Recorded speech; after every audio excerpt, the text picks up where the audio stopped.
Aku dan Rina menikah 5 tahun yang lalu. Pernikahan kami tak mewah, tapi penuh kebahagiaan. Hanya keluarga dan sahabat dekat yang datang. Salah satu sahabat terdekatku sejak kuliah, Dimas, menjadi saksi pernikahan kami. Saat itu, aku percaya sepenuhnya bahwa aku adalah pria paling beruntung di dunia. Rina adalah sosok istri yang lembut, perhatian, dan cerdas. Dia tahu caranya membuat rumah terasa nyaman setelah lelah seharian bekerja. Setiap pagi, dia akan membangunkanku dengan secangkir kopi dan senyuman hangat yang selalu kurindukan. Kami sering tertawa bersama, membicarakan hal-hal sepele sebelum tidur. Hidup terasa ringan. Aku bekerja sebagai manajer pemasaran di sebuah perusahaan swasta. Pekerjaan itu cukup menyita waktuku, tapi aku selalu berusaha meluangkan waktu untuk keluarga. Rina, sementara itu,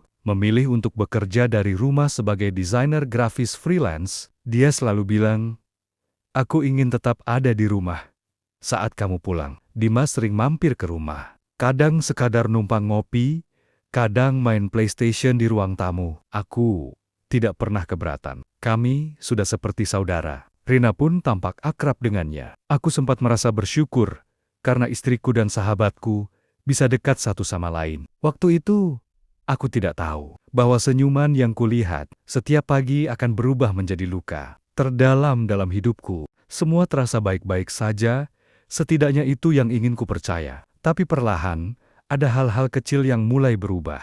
Perubahan-perubahan yang awalnya kuanggap sepele, tapi lama-lama menjadi suara bising di pikiranku yang tak bisa diabaikan. Rina mulai sering memegang ponselnya, bahkan saat kami sedang makan malam bersama. Dulu, dia selalu menyimpan ponsel jauh dari meja. Bilang waktu makan adalah waktu suci tanpa gangguan. Tapi sekarang, tangannya tak lepas dari layar. Kadang, dia tersenyum sendiri, lalu cepat-cepat mengunci layarnya saat aku menoleh. "Ada kerjaan urgen," katanya. Setiap kali aku bertanya, aku percaya. Aku harus percaya.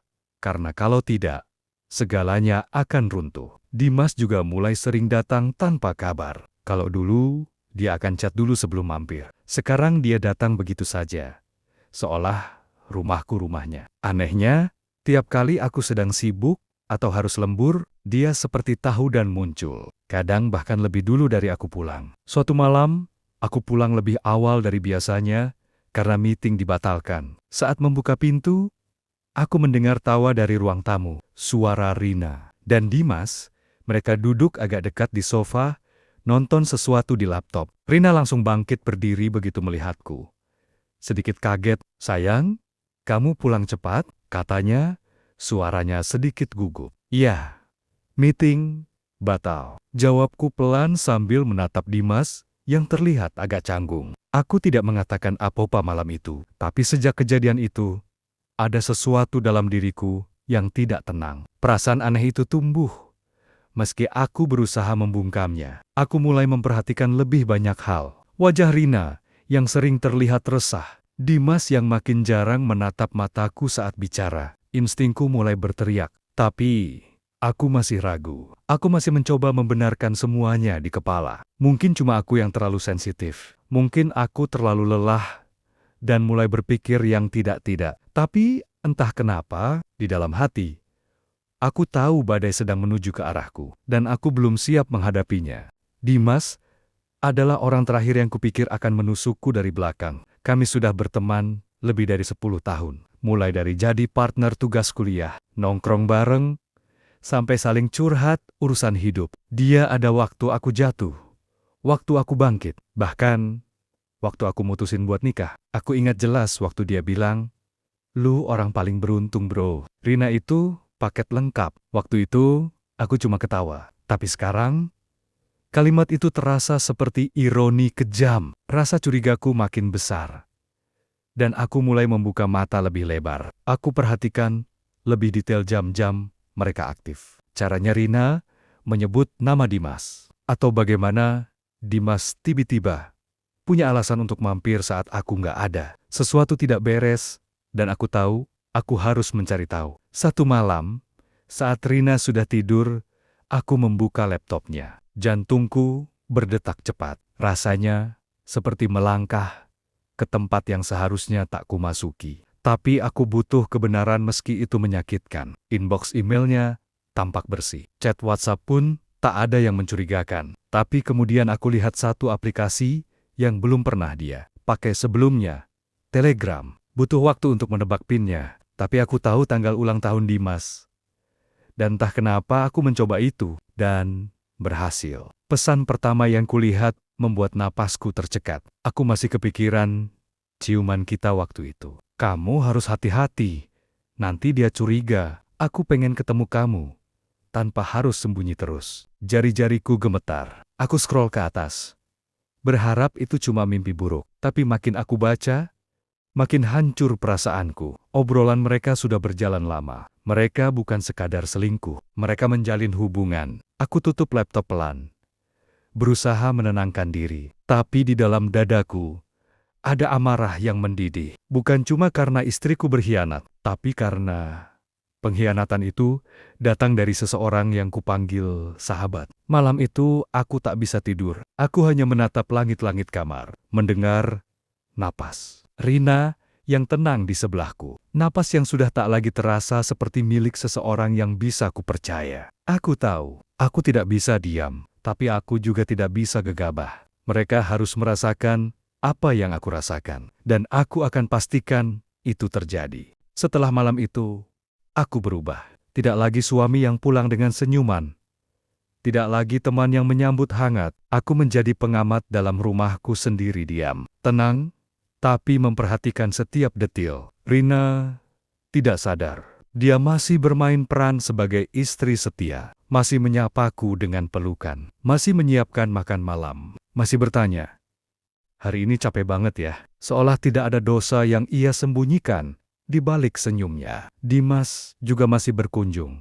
Walau sekarang, aku sudah tahu isi dari senyum ramahnya. Tapi, aku tahan diri. Aku butuh lebih. Butuh sesuatu yang bisa membuat mereka tak berkutik. Aku mulai merekam. Di ruang tamu, aku pasang kamera kecil yang nyaris tak terlihat. Di bawah rak buku, di antara celah pot tanaman, aku beli mic kecil dan menyelipkannya di belakang sofa tempat mereka biasa duduk. Hari demi hari, aku kumpulkan potenggen-potenggen fakta. Rekaman pertama memperlihatkan Rina duduk terlalu dekat dengan Dimas, tertawa dengan cara yang tak pernah kuterima lagi darinya. Lalu tangan mereka bersentuhan, tak sengaja.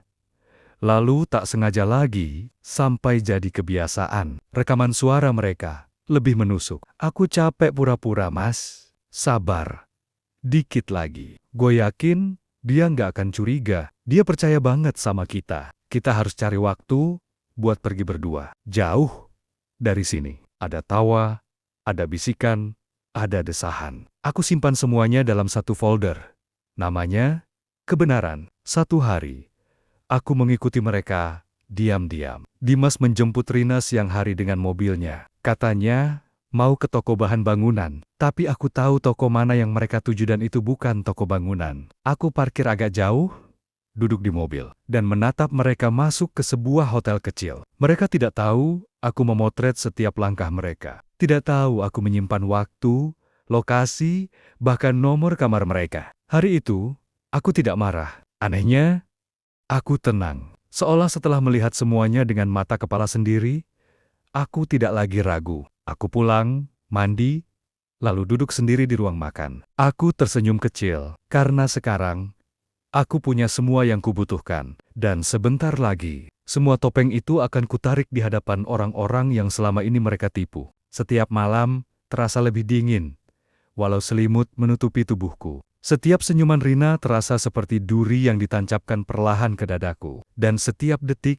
yang kulewati bersama mereka terasa seperti penghinaan terhadap semua yang pernah kuperjuangkan. Aku bukan tipe pria yang mudah marah. Tapi luka ini bukan luka biasa. Ini pengkhianatan yang mendalam dari dua orang yang seharusnya kulindungi dan yang seharusnya melindungiku. Pikiran balas dendam terus berputar di kepalaku. Tapi aku tahu, membalas tidak boleh asal. Harus elegan. Harus menghancurkan mereka dengan cara yang tak akan terlupakan. Aku mulai menghindari Rina secara perlahan. Aku tak lagi mencumbunya, tak lagi tertarik pada cerita-ceritanya. Dan jikapun aku menjawab, Suaraku datar. Tapi, aku tidak ingin dia curiga. Aku masih memegang peran.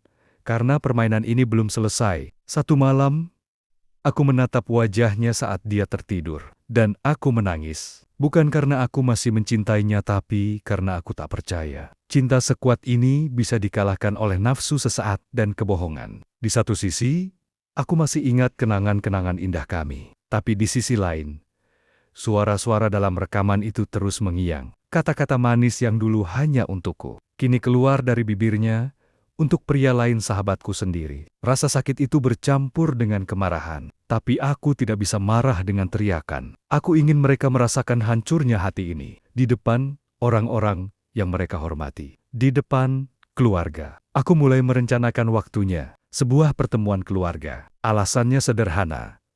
Ingin kumpul dan silaturahmi. Tak ada yang curiga. Justru semua menyambut dengan antusias. Ayah dan ibuku akan datang. Orang tua Rina juga. Bahkan kakak Dimasku tarik masuk ke dalam undangan itu. Aku ingin semua tahu siapa mereka sebenarnya. Aku ingin melihat wajah mereka saat semua topeng dilepas. Dan yang paling penting, aku ingin mereka sadar bahwa pria yang mereka anggap bodoh telah menyusun akhir yang tak akan pernah bisa mereka lupakan. Rencana ini bukan soal emosi, ini soal keadilan. Dan keadilan dalam kasus seperti ini harus disajikan di atas panggung dengan penonton yang tepat. Aku mulai menyusun semuanya dengan tenang, tidak terburu-buru, tidak gegabah. Aku tahu, satu langkah salah bisa membuat mereka lolos, tapi aku sudah terlalu dalam. Tidak ada jalan mundur. Langkah pertama, mengatur pertemuan keluarga. Aku bilang pada Rina, gimana kalau kita bikin kumpul keluarga kecil-kecilan? Udah lama nggak ngumpul. Wajahnya tampak senang. Ide bagus. Aku bisa masak yang spesial nanti, katanya sambil tersenyum manis. Senyum palsu. Sekarang, aku tahu. Aku sebar undangan ke keluargaku dan keluarganya, termasuk kakak Dimas, yang kebetulan kenal baik denganku. Kupastikan semuanya bisa datang. Tanggalnya kupilih dengan hati-hati.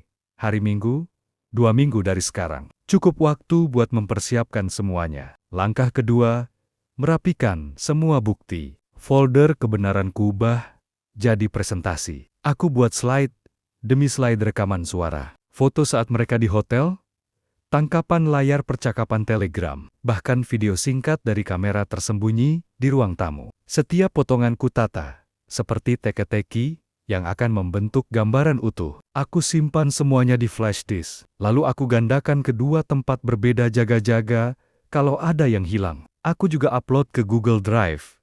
Dengan pengaturan akses pribadi, aku tidak akan membiarkan semua ini sosial hanya karena kesalahan teknis. Langkah ketiga, menjaga sikap seolah tak tahu apa-apa. Aku tetap bersikap biasa, menanyakan hari Rina, ngobrol soal kerjaan, sesekali bercanda. Aku bahkan main futsal bareng Dimas seminggu sebelum hari H. Di lapangan, dia menepuk pundakku dan bilang, "Lo kayaknya kurusan, bro." Aku tertawa, pura-pura senang. Dalam hati, aku bergumam, "Tunggu aja, Dim.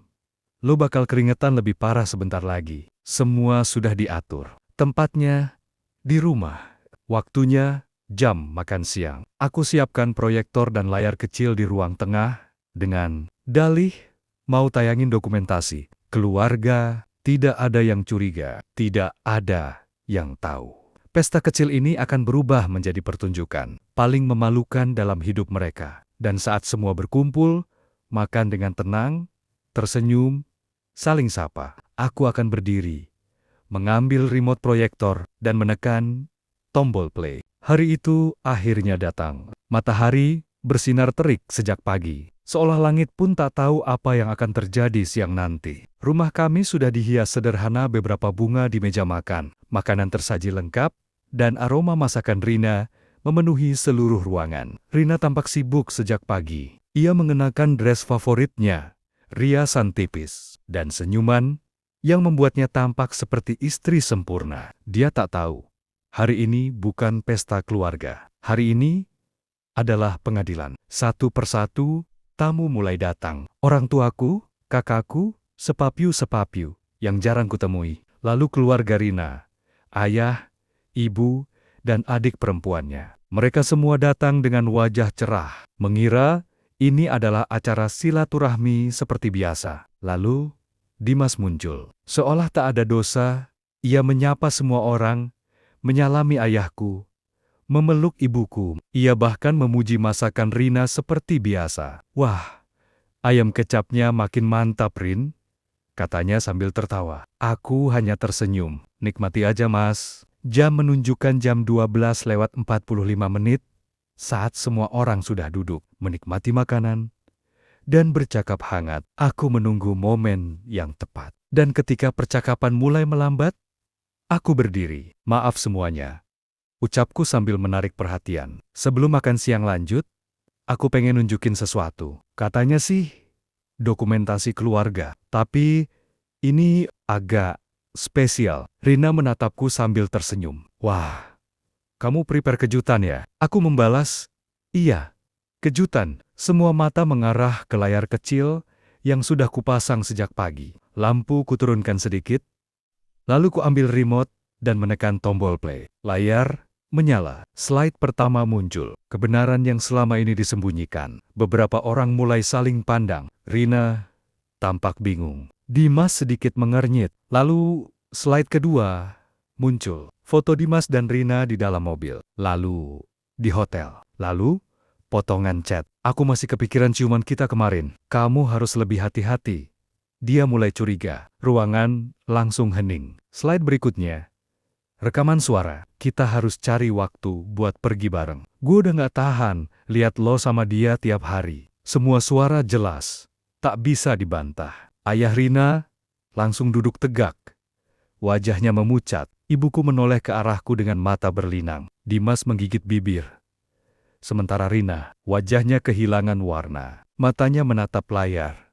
Lalu menatapku. Mulutnya terbuka. Tapi tak ada suara yang keluar. Aku berdiri di depan semua orang, menatap mereka satu persatu. "Maaf kalau ini bukan acara keluarga yang kalian harapkan. Tapi aku pikir semua orang berhak tahu siapa mereka sebenarnya." Rina bangkit dari duduknya. "Sayang, aku bisa jelaskan." Aku mengangkat tangan. "Kamu udah jelasin semuanya di chat dan rekaman suara." Aku cuma putar ulang. Dimas berdiri, mencoba bicara. "Bro, dengar dulu. Aku udah cukup dengar. Sekarang giliran kalian yang dengar suara malu kalian sendiri." Tak ada yang berkata apa-apa. Hanya sunyi, wajah-wajah tercengang, dan udara yang terasa berat. Dan di tengah keheningan itu, aku berjalan pelan ke arah pintu depan. Kutoleh sebentar ke belakang. "Silakan lanjut makan siangnya kalau masih punya selera." Setelah aku keluar dari ruang tamu, keheningan masih menggantung seperti kabut tebal yang tak kunjung menguap. Di dalam rumah, yang tersisa hanyalah wajah-wajah tercengang dan kebenaran yang telanjur telanjang. Ibuku yang biasanya lembut menunduk menahan air mata. Ayahku hanya diam, rahangnya mengeras, menatap lurus ke meja makan tanpa menyentuh sepotong pun makanan. Dari balik jendela dapur, aku bisa melihat suasana perlahan berubah menjadi konfrontasi yang tak terelakkan. "Rina, apa ini semua benar?" Suara ayahnya berat. Gemetar. Rina menunduk. Wajahnya tertutup rambut panjangnya. Ia tidak menjawab. Ibunya berdiri, mendekat, jawab, "Rina, apa benar kamu dengan Dimas?" Rina menggigit bibir. Tubuhnya mulai gemetar. Aku hilaf, Bu." "Hilaf?" Kakakku membentak dari ujung meja. "Kamu selingkuh sama sahabat suamimu sendiri dan bilang itu hilaf? Kamu pikir ini cuma sinetron?" Dimas, yang sejak tadi berdiri kaku, akhirnya bicara. "Semua ini salah gue. Jangan salahin Rina. Kami saling suka. Tapi kami gak niat buat nyakitin siapa-siapa." "Lo pikir itu pembelaan?" Suara kakak Dimas langsung meledak. "Lo bikin malu keluarga. Gua malu punya adik kayak lo, Dim. Lo bukan cuma nyakitin istri orang, lo nusuk sahabat sendiri dari belakang." Rina jatuh, terduduk di kursi. Air matanya mengalir. Tapi tak satu pun dari kami merasa iba. Air mata itu datang terlalu terlambat. Orang tua Rina bangkit dan berjalan ke arahnya. Sang ayah hanya menatapnya sebentar, lalu berkata pelan, "Kami pulang." Ibunya mencoba bicara, tapi tangis sudah mengalahkan kata-kata. Dimas mencoba mengikuti, tapi kakaknya menahan lengan bajunya. "Loh, ikut gue, kita pulang."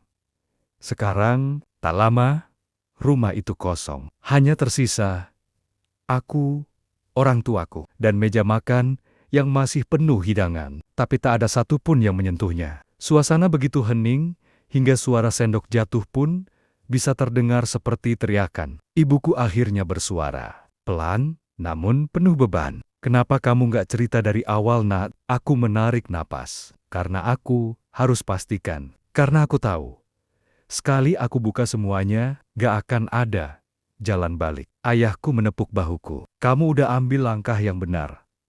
Kadang, keadilan memang harus ditampilkan, biar semua sadar batasnya." Aku mengangguk, menatap meja yang kini terasa seperti medan perang. Hari itu bukan sekadar hari pengungkapan. Itu adalah hari di mana semuanya berubah, termasuk aku. Rumah ini terasa asing. Tak ada suara Rina memanggil dari dapur. Tak ada bau masakan. Tak ada tawa palsu yang dulu sempat jadi bagian dari rutinitasku. Yang tersisa hanya keheningan dan luka yang belum selesai berdarah. Setelah semua orang pergi, aku duduk sendirian di ruang tengah. Kursi yang tadi dipakai Rina masih tertarik ke belakang. Gelas bekas minumnya masih berembun. Tapi ia sendiri pergi tanpa pamit, meninggalkan rumah ini seperti ia meninggalkan janji-janji yang dulu pernah ia ucapkan. Malam itu, Rina mengirim pesan, "Maaf, aku nggak tahu harus ngomong apa. Aku salah.